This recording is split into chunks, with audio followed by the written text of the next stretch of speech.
Assalamualaikum warahmatullahi wabarakatuh. Perkenalkan, nama saya Kintan dengan NIM D1051181081026. Di sini saya akan menjelaskan tahapan proyek konstruksi. Nah, sebelum masuk ke materi, alangkah lebih baiknya dulu kita mengetahui definisi proyek konstruksi.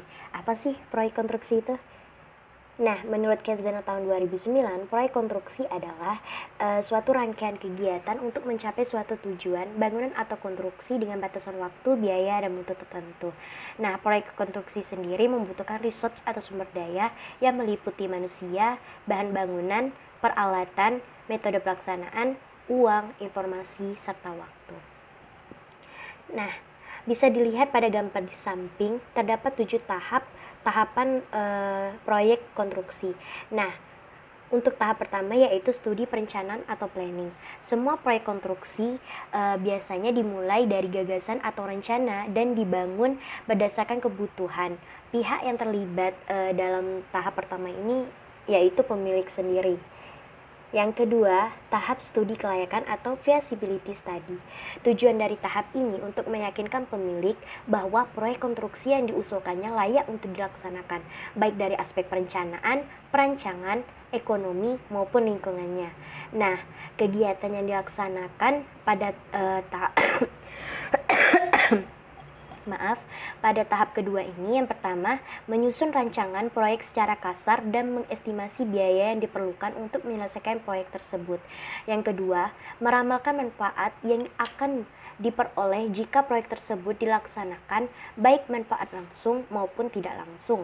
Yang ketiga, menyusun analisis kelayakan proyek baik secara ekonomis maupun finansial. Yang keempat, menganalisis dampak lingkungan yang mungkin terjadi apabila proyek tersebut dilaksanakan. Nah, pihak yang terlibat pada tahap kedua ini, yang pertama itu konsultan studi kelayakan atau konsultan manajemen konstruksi atau MK. Pada tahap ketiga yaitu tahap penjelasan atau briefing. Nah, tujuan dari tahap penjelasan adalah untuk memungkinkan pemilik proyek menjelaskan fungsi proyek dan biaya yang diizinkan, sehingga konsultan perencana dapat secara tepat menafsirkan keinginan pemilik proyek dan membuat taksiran biaya yang diperlukan. Nah, kegiatan pada tahap ketiga ini, yang pertama, menyusun rencana kerja dan menunjuk para perencana dan tenaga ahli. Yang kedua, mempertimbangkan kebutuhan pemakai, keadaan lokasi dan lapangan, merencanakan rancangan, taksiran biaya, dan persyaratan mutu. Yang ketiga, mempersiapkan ruang lingkup kerja, jadwal waktu, taksiran biaya dan implikasinya, serta rencana pelaksanaan. Dan yang terakhir, mempersiapkan sketsa dengan skala tertentu yang menggambarkan denah dan batas-batas proyek. Nah, pihak yang terlibat adalah pemilik dan konsultan perencana.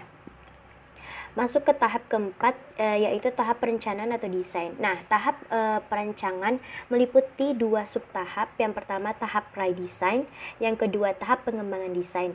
Nah, untuk tujuan dari tahap ini ada 2. Yang pertama untuk melengkapi penjelasan proyek dan menentukan tata letak, rancangan, metode, dan taksiran biaya agar mendapatkan persetujuan dari pemilik proyek dan pihak berwenang yang terlibat.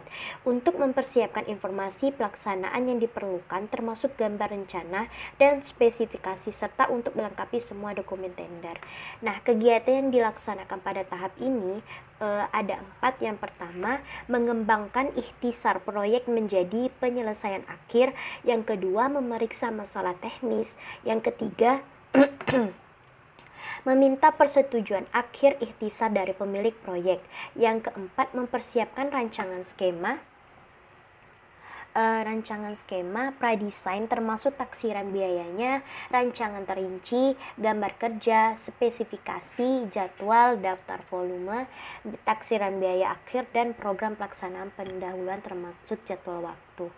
Nah, pihak yang terlibat adalah konsultan perencana, konsultan MK, konsultan rekayasa nilai, atau konsultan quantity surveyor.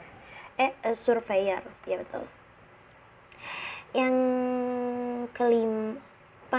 Yang kelima, tahap pelelangan atau procurement.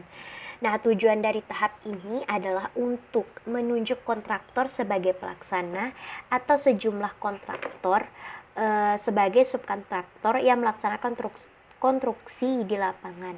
Nah, ada dua hal yang penting dalam tahap 5 ini. Yang pertama, prakualifikasi. Tahap pelelangan diadakan beberapa prosedur agar kontraktor yang berpengalaman dan yang berkompeten saja yang diperbolehkan ikut serta dalam pelelangan. Nah, inilah yang disebut prakualifikasi. Nah, prakualifikasi sendiri meliputi pemeriksaan sumber daya keuangan, manajerial, visi kontraktor yang potensial, pengalamannya pada proyek serupa, serta integritas perusahaan. Nah,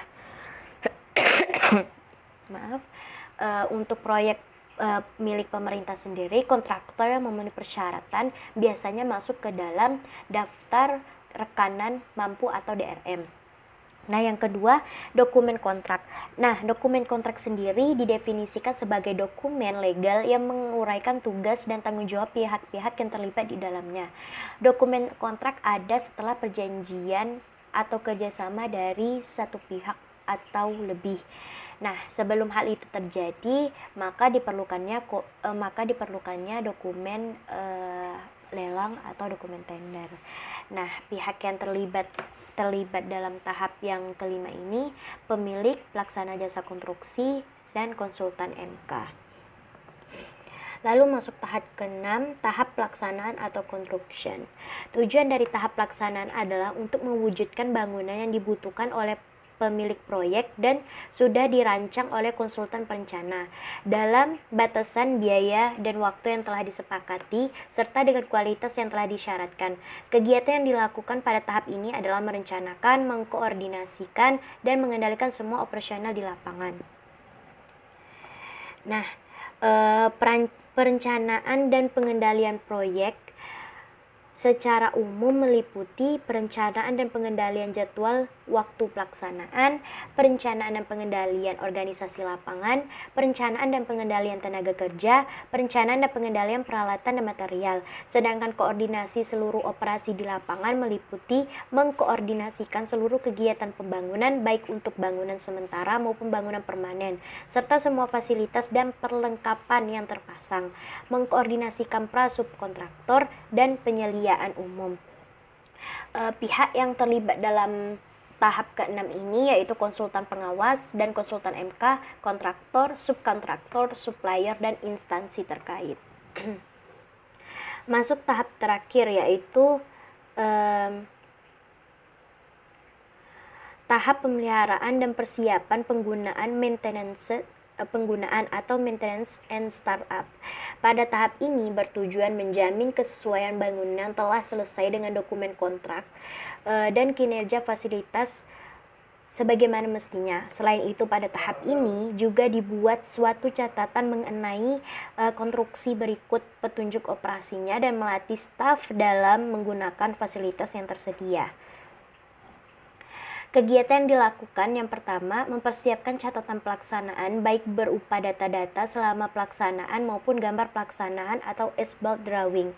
Yang kedua, meneliti bangunan secara cermat dan memperbaiki kerusakan-kerusakan yang terjadi.